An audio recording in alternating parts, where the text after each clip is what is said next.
오늘은 감사의 세 가지 힘이다라는 제목으로 같이 은혜 나누기 원합니다. 이 세상에서 가장 아름다운 영수증이란 글이 있습니다. 그게 내용이 이렇습니다. 어느 날 저녁 어린 딸 아이가 부엌으로 들어와서 저녁 준비하고 있는 엄마에게 자기가 쓴 글을 내밀었다. 이번 주에 내 방 청소한 값 2,000원. 가게에 엄마 심부름 갔다 온 값 1,000원. 엄마가 시장 간 새에 동생 봐준 값 3,000원. 쓰레기 버린 값 1,000원. 아빠 구두 4켤레 닦은 값 4,000원.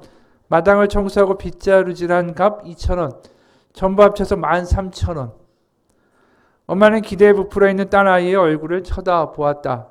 잠시 후 엄마는 연필을 가져와 딸아이가 쓴 종이 뒷면에 이렇게 적었다. 너를 내 뱃속에 10달 동안 데리고 다닌 값 무료. 네가 아플 때 밤을 새워가며 간호하고 너를 위해 기도한 값 무료. 널 키우며 지금까지 여러 해 동안 힘들어하고 눈물 흘린 값 무료. 장난감, 음식, 옷, 그리고 너의 코 풀어준 것도 무료. 너에 대한 내 사랑과 정까지 모두 무료. 딸 아이는 엄마가 쓴 글을 다 읽고 나더니 갑자기 눈물 흘리고 엄마한테 말했습니다. 엄마 사랑해요. 그리고 딸 아이는 연필을 들어서 큰 글씨로 이렇게 썼습니다. 다 지불되었음. 이렇게. 우리가 아무리 생각해 보면 참 이 감사하는 생활을 잘 하지 못합니다. 감사하는 것보다 계산하기를 잘하죠. 그냥 금방 계산하고 수지타산을 따지고 그것 때문에 손해보는 것 같으면 짜증내고 그렇게 하면서 살 때가 더 우리 삶에서 많이 있습니다. 뭔가 부족하고 만족스럽지 못하고 불안하고 그렇게 하면서 살아가는 인생의 시간들이 참 아깝지 않습니까? 여러분께서 만약에 그런 삶에서 벗어나고자 한다면 우리의 삶에는 감사라는 탈출구가 있습니다. 최근에 감사하신 것이 언제입니까? 한번 생각해 보시면 내가 정말 감사하다라는 생각을 한 것이 언제였는가? 감사가 우리에게 주는 복이 있습니다. 오늘 그 세 가지에 대해서 한번 보고자 합니다. 첫 번째로 우리는 감사로 걱정을 이기게 됩니다. 이 감사할 줄 모르는 사람이 이야기한 것처럼 뭔가 부족합니다. 감사를 할 때야 비로소 내가 가진 것을 누릴 줄 아는 사람이 되는 거죠. 그렇게 누릴 수 있을 때 우리는 남에게 줄 수 있는 사람이 됩니다. 오직 감사하는 사람만이 줄 수 있고 베풀 수가 있습니다. 내 가운데 감사가 없고 걱정이 있는데 남을 어떻게 신경 쓰겠어요? 내가 부족하고 나 걱정되고 나 짜증내고 그러면서 남에게 줄 수 없습니다. 우리가 생각을 해보면 돈이 있으면 부유할 수 있겠죠. 돈이 있으면 더 편안할 수 있습니다. 하지만 돈이 많다고 해서 줄 수 있는 거 아니고 또 돈이 많다고 해서 마음에 부요함이 있는 것은 아닙니다. 감사할 수 있는 사람만이 진정한 부요함과 평안을 경험하게 된다라는 거죠. 오늘 본문 15절에 보면 이런 말씀이 있습니다. 그리스도의 평강이 너의 마음을 주장하게 하라. 너희는 평강을 위하여 한 몸으로 부르심을 받았나니 너희는 또한 감사하는 자가 되라. 이 감사와 평강이 연결되어 있다라는 거죠. 그러니까 감사가 걱정과 불안으로부터의 반대말이라는 뜻도 됩니다.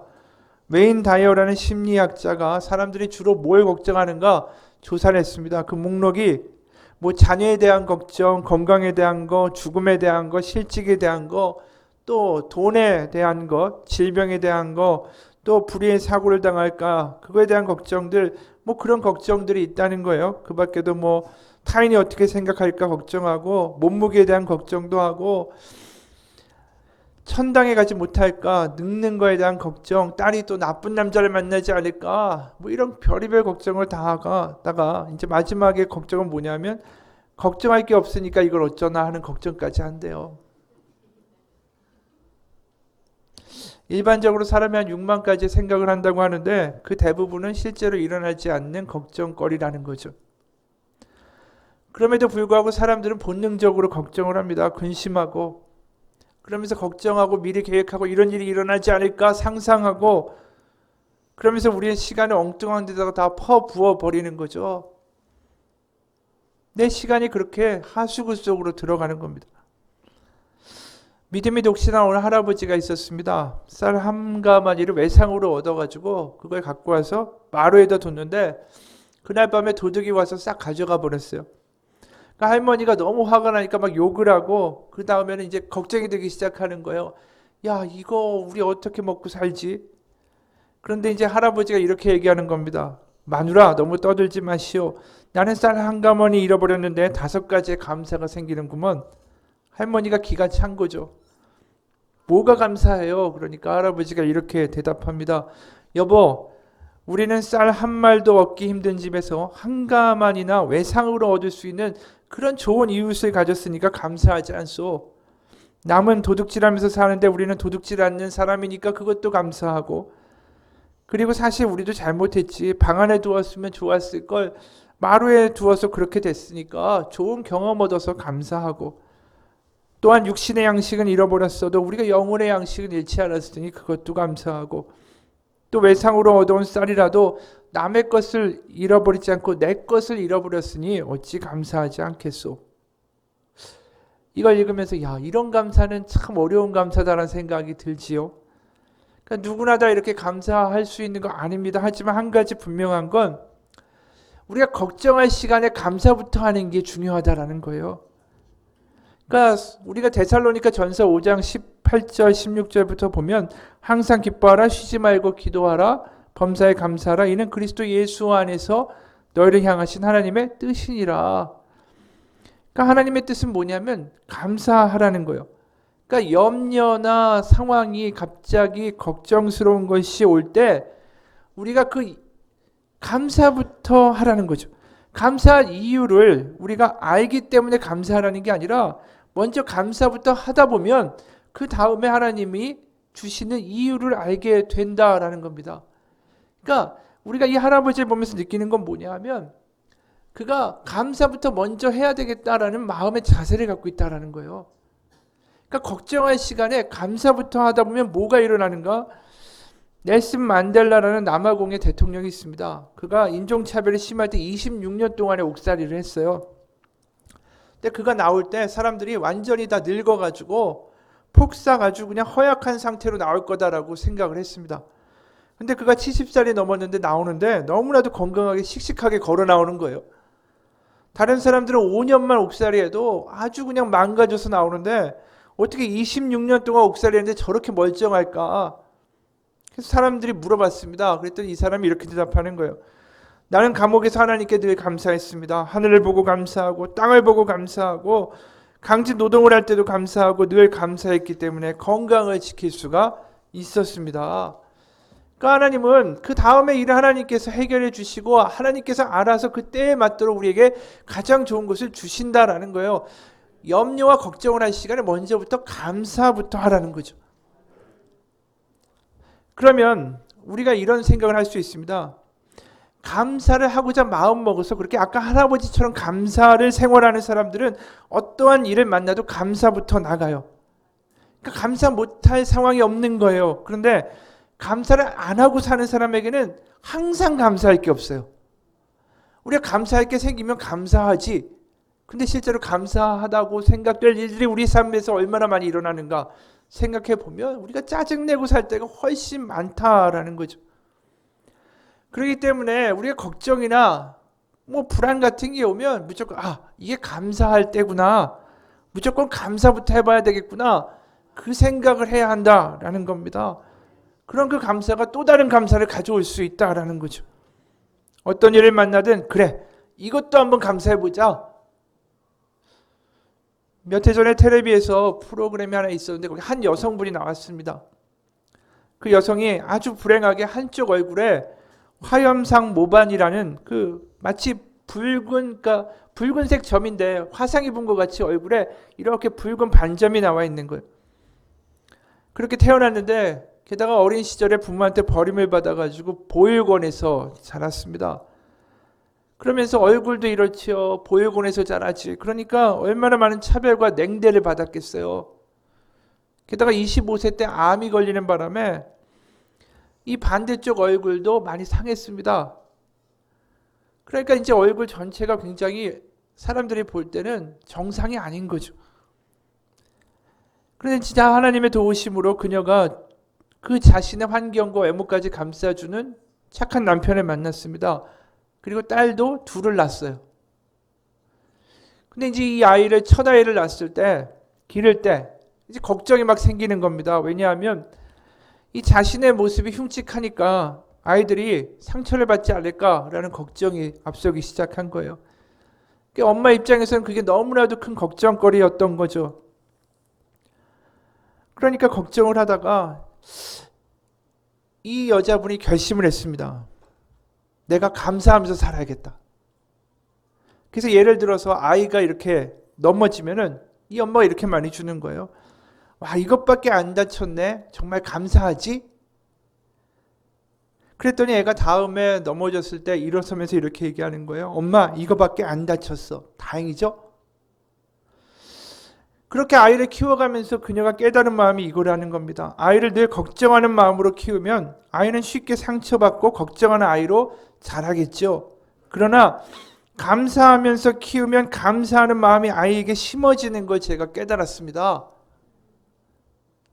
그리고 그녀가 이렇게 말했습니다. 제게 아픔이 없었다면 감사를 몰랐을 것입니다. 슬픔이 없었으면 기쁨도 몰랐을 것입니다. 사람들은 너무 힘들거나 아픔과 고통을 만날 때 고통의 씨앗이 너무 커서 그것만 봅니다. 저는 그 속에서 작은 감사의 씨앗을 발견한 것뿐입니다. 우리가 염려하고 걱정하고 그러한 일들이 생기면은 먼저 하나님께 감사하는 마음과 생활 태도를 가져야 됩니다. 오늘 16절에 이런 말씀이 있어요.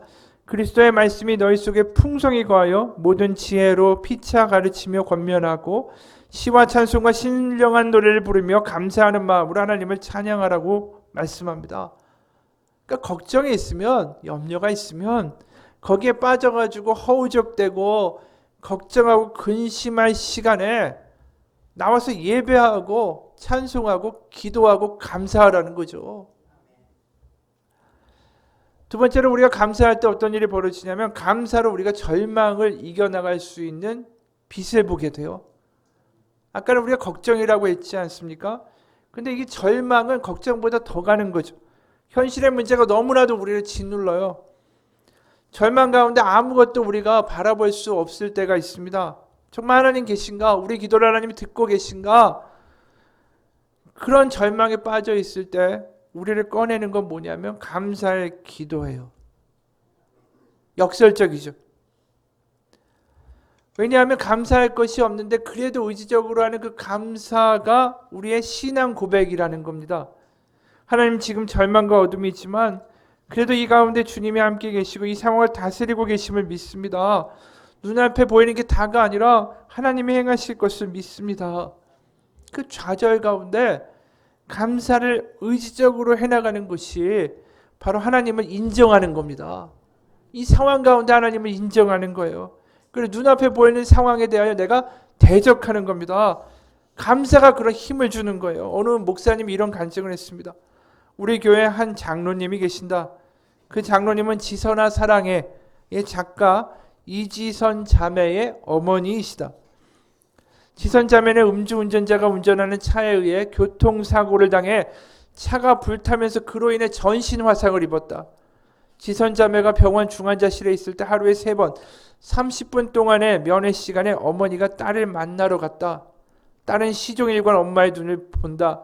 자기가 지금 어떤 상태인지 살아날 수 있겠는지 나을 수 있는 건지 엄마의 눈을 보고 판단하는 것이다. 그 말은 곧 이 엄마가 하루 종일 아무렇지 않은 것처럼 딸을 대해야 한다는 것이다.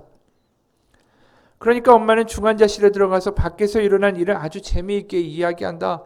딸에게 일어난 일은 아무것도 아니라는 것처럼 태연하게 눈빛 하나 흔들림 없이 딸을 돌봐주고 나와서는 복도에서 주저앉고 만다. 30분 동안 딸이 자신의 눈을 보고 심각한 상태임을 눈치채지 못하게 하려고 하루에 3번 쇼 아닌 쇼를 한 것이다. 그런데 이 지선자매 딸이 일반 병실에 오게 되면서 상황이 달라졌다. 이제는 하루 종일 같이 있어야 하는 것이다. 그 말은 하루 종일 아무렇지 않은 것처럼 딸을 대해야 한다는 거다. 장로님이 고백했다. 예수님을 믿었기 때문에, 예수님을 바라보았기 때문에 가능했어요. 그러나 도무지 낙심되고 절망스러운 마음을 주체할 수 없는 순간이 있었다고 했다. 하나님, 감사하는 척을 할 수가 없어요. 진짜 감사한 게 있어야 감사하지, 언제까지 감사하는 척 할 수는 없잖아요.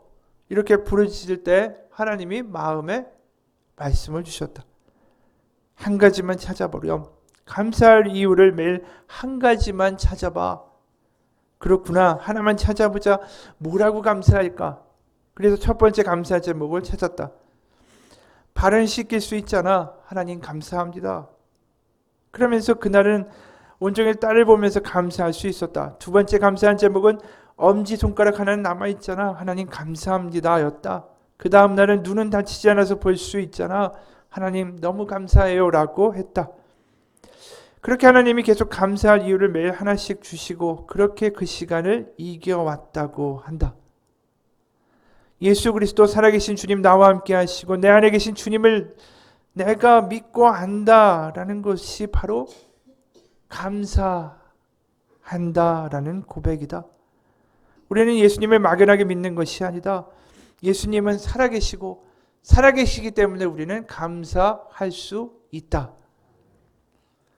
그러니까 감사는 다른 게 아닙니다. 보이지 않는 상황 가운데 그래도 하나님은 살아계시고 나를 지켜보시고 나와 함께 하신다. 그게 감사합니다라는 고백에 들어있는 거예요. 감사합니다 그냥 던지는 게 아닙니다. 너무나도 무거운 말이기도 해요. 그게 나의 신앙과 나의 전 존재를 건 고백이기 때문에 그렇습니다. 그런데 그 감사가 나를 건져줄 수 있어요. 걱정으로부터, 절망으로부터 하나님이 함께 하시기 때문이죠. 2차 세계대전 초기에 영국의 작은 배 기선한 척이 아주 중요한 임무를 띠고 영국에서 미국을 향해서 항해를 하게 됐습니다. 수많은 적선들이 있을 거 아니에요. 독일군도 있고 그 공격을 피해서 미국까지 내가 정말 잘 항해할 수 있을까? 그 선장이 너무나도 염려하는데 임무를 지시한 상관이 이렇게 말했습니다.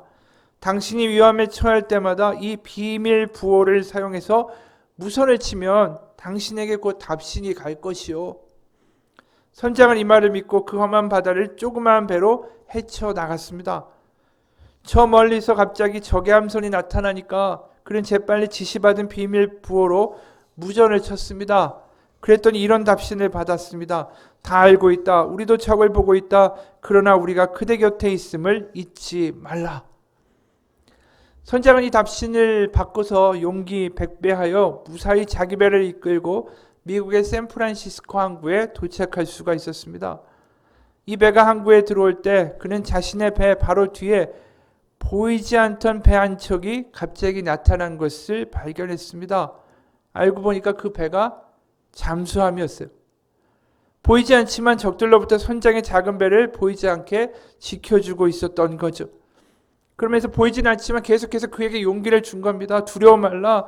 우리가 그대 곁에 있음을 잊지 말라. 우리가 하나님이 안 보이는 것 같아도 하나님께 감사하는 마음 가지고 하나님께 올려드리는 그 기도가 하나님을 부르는, 그리고 하나님이 내가 너와 함께 있다는 확신을 주시는 그런 통로가 될 수 있다는 거죠. 하나님이 보이지 않는 것 같아도 감사하면 하나님을 부를 수 있습니다. 하나님을 찾을 수 있고 하나님을 발견할 수 있다라는 거죠. 그렇기 때문에 빌립보서 4장 6절에 이런 말씀하세요. 아무것도 염려하지 말고 오직 모든 일에 기도와 간구로 너희 구할 것을 감사함으로 하나님께 아뢰라. 우리가 절망하고 낙담하고 염려하고 불안해할 시간에 하나님께 감사하십시오. 그게 하나님을 인정하는 거예요. 잠언 3장 6절에 너는 범사의 그를 인정하라. 그리하면 내 길을 인도하시리라. 우리가 감사할 때 절망 가운데 보이지 않던 길이 열리기 시작해요. 홍해 앞바다에서 이스라엘 백성이 우린 다 죽었다. 왜 우리를 이끌어내요? 이렇게 애굽 땅이 아니라 엉뚱한 광야 가운데서 죽게 하느냐라고 이야기할 때 하나님이 어떻게 하셨는가? 하나님은 홍해를 가르는 길을 만들어 내셨어요. 그 자리에서 이스라엘 백성들이 하나님을 감사하고 하나님의 존재를 인정했으면 그들이 얼마나 담대하게 살 수 있었겠어요.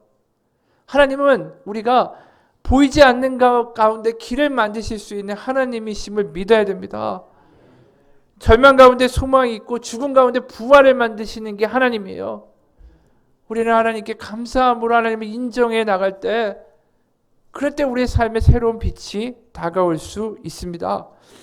세 번째로, 감사는 우리 가운데 있는 불만과 불평을 이길 수 있게 해줘요. 왜냐하면 감사하지 않으면 불평할 수밖에 없어요. 왜냐하면 만족하지 못하니까. 이 감사를 잃어버린 삶이 어떻게 되냐면 죄로 갈 때가 많아요. 왜냐하면 감사가 없으니까 자꾸만 불만하고 불평하고, 아, 왜 집이 왜 이래? 청소도 안 했어. 애들은 왜 이래? 자꾸만 이런 식으로 나오는 거죠. 그러면서 관계가 틀어지고, 그러면서 점점 더 악으로 가는 겁니다. 에덴 동산에 보면 아담과 하와가 있어요. 거기에 이제 뱀이 다가와서 유혹을 합니다. 이렇게 유혹하죠. 하나님이 참으로 너에게 동산 모든 나무의 열매를 먹지 말라 하시더냐.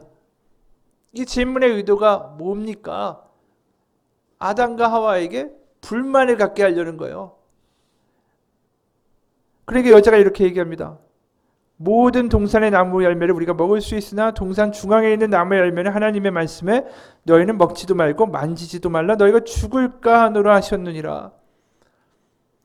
그러니까 이 아담과 하와가 지금 모든 게 허락이 됐잖아요.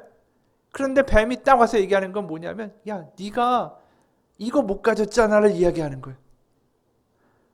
그러면서 그 선악과를 톡 건드리니까 이 하와가 뭐라고 얘기했는지 지금 읽었는데, 먹지도 말고 만지지도 말라고 하나님이 하셨다라고 그랬어요.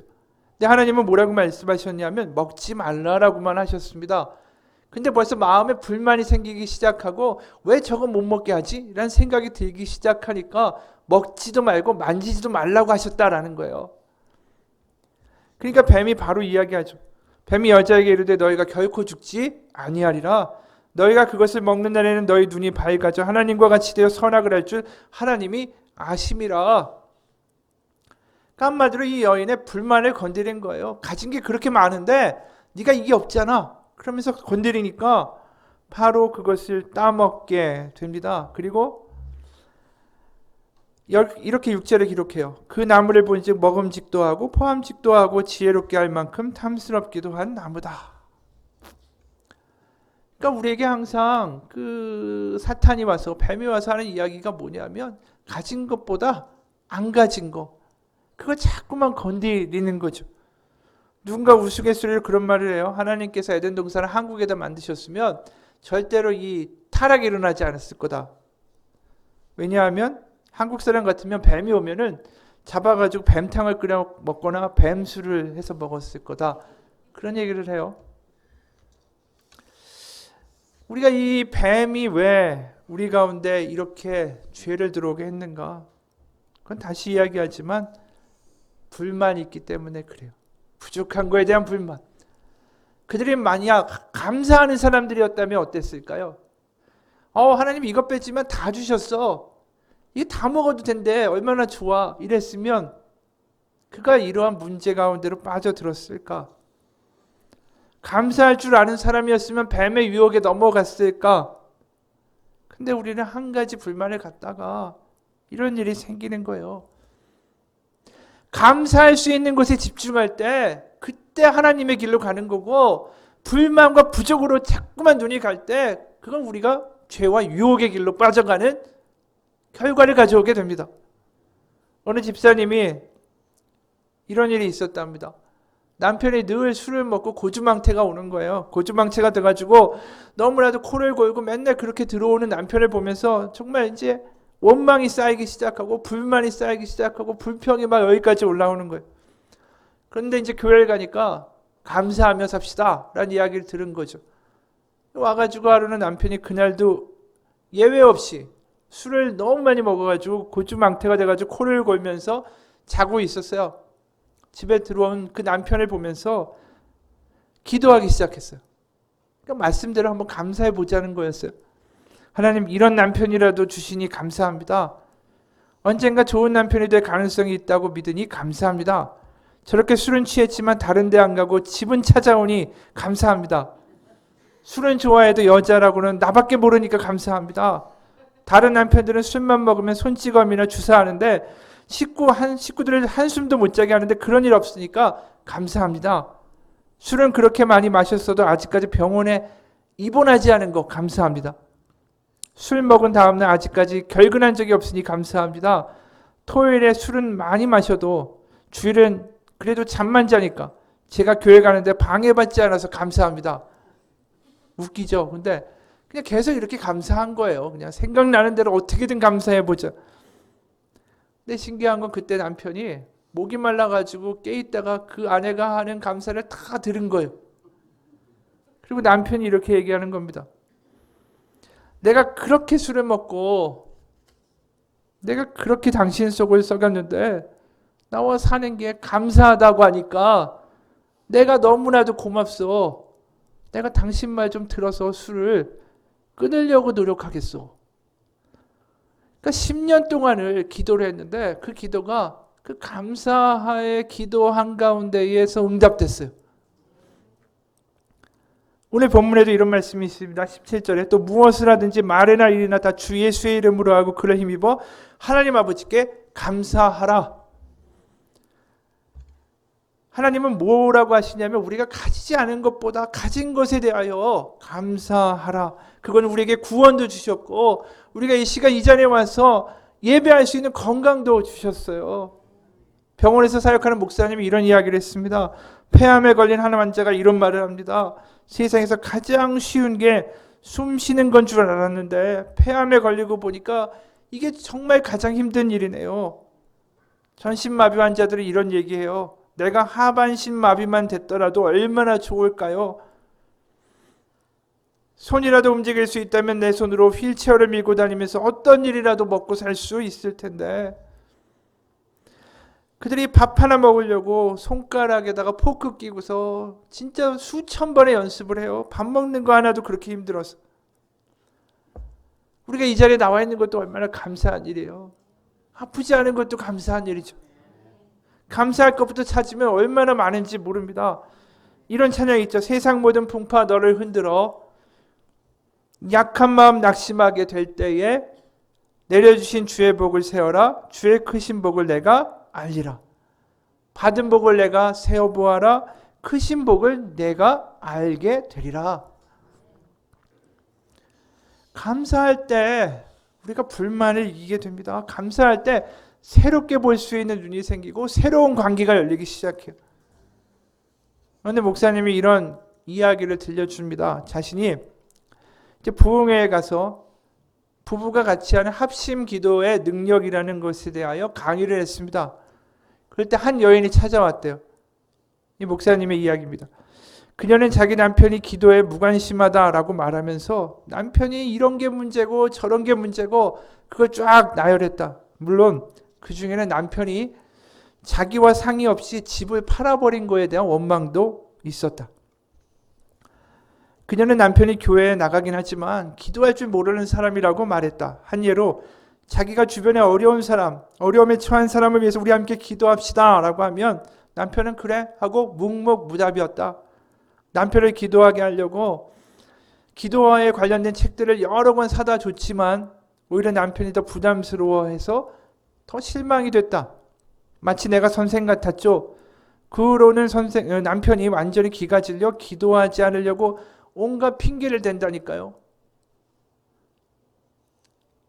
근데 이제 남편한테 물어보니까 남편은 뭐라고 이야기하냐면 남편은 아내가 기도하면서 온갖 근심과 온갖 걱정을 기도에다가 폭포수같이 나열한다는 거예요.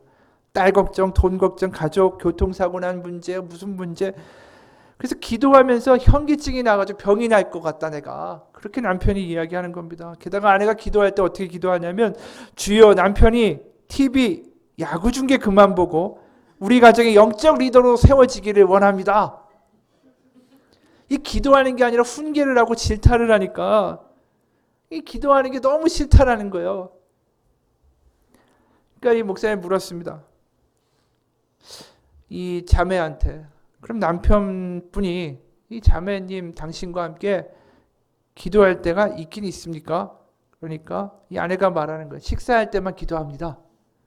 그럼 좋습니다. 그럼 우선 남편의 좋은 점에 대해 하나님께 감사하는 것부터 시작하세요. 그러면서 데살로니가전서 5장 18절의 말씀을 가르쳐 줬습니다. 범사에 감사하라. 이는 그리스도 예수 안에서 너희를 향한 하나님의 뜻이니라. 그 말씀으로 기도하고 그 말씀을 기억하고 감사의 영을 주셔서 하나님이 당신과 남편과 하나가 되게 해달라고 기도하십시오. 근데 그 얘기를 듣고도 계속 이분한테 남편이 이게 문제고 저게 문제고 줄줄줄 늘어놓는 거예요. 그리고 집을 팔아가지고 집이 다 올랐는데 우리 집 팔아가지고 망했다고 그 얘기만 계속한 거예요, 목사님한테. 근데 이제 이 자매가, 이 여자가 이제 집에 갔습니다. 근데 드디어 이제 밥을 먹는데 기도를 하게 됐는데 그래도 목사님이 해준 이야기가 떠올랐어요. 범사에 감사하라. 그래서 전에는 기도하러 이제 밥 먹으러 딱 앉을 때 레파토리였대요. 왜 집은 팔아가지고 옆에 집이 얼마나 올랐는지 아냐고 면박을 줬는데 그날은 그 말 안 했습니다. 그리고 기도했습니다. 주님, 하루 종일 열심히 일하고 집에 들어와서도 제가 힘들면 군소리 없이 거들어주는 남편을 주셔서 감사합니다. 남편이 기절초풍을 했어요. 아내가 이런 기도를 하니까. 다음 날에 이렇게 기도했습니다. 하나님 아버지, 퇴근길에 전화해서 우유나 빵이나 또 필요한 게 없는지 물어보는 자상한 남편을 주셔서 감사합니다. 그 다음 날에 또 이렇게 기도합니다. 예수님, 망가진 빨래 건조대를 고쳐주는 솜씨 있는 남편을 주셔서 감사합니다. 필요한 게 있으면 언제든지 도와주는 남편이 있어서 너무나 감사합니다. 그 남편이 마음이 변한 거예요. 결혼 22년 만에 처음으로 아내가 기도하자고 할 때 도망 안 갔습니다. 이상하게 하나님의 말씀과 능력과 기도가 그 집의 결혼 생활 가운데 뿌리 박히기 시작했습니다. 그리고 남편이 아내한테 사과했어요. 내가 당신의 동의 받지 않고 집을 판 건 정말 잘못했어. 그 말을 들으니까 아내가 가지고 있던 원망도 사라졌습니다. 그러면서 용서가 되기 시작하고 그러면서 남편을 사랑하고 남편으로 인해 기뻐하는 것을 경험하게 됐습니다. 그러면서 점점 기도에 짝이 된 거예요, 부부가. 결국 뭐가 바꾼 거죠? 감사하는 거. 주 안에서 우리가 감사할 때 변화가 시작이 됩니다. 우리가 염려만 쫙 늘어놓고 걱정만 늘어놓고 불평만 늘어놓고 그런 게 아니라 하나님께 감사하는 거, 의지적으로 감사하는 거, 내가 받은 거 감사하는 거, 그럴 때 우리의 삶에 변화가 시작될 수 있습니다. 어느 시골 교회에 아주 키가 작은 할머니 한 분이 사셨어요. 근데 이제 이 할머니 권사님이 자녀들이 효도 관광을 시켜줬습니다. 그래서 유럽에 갔어요.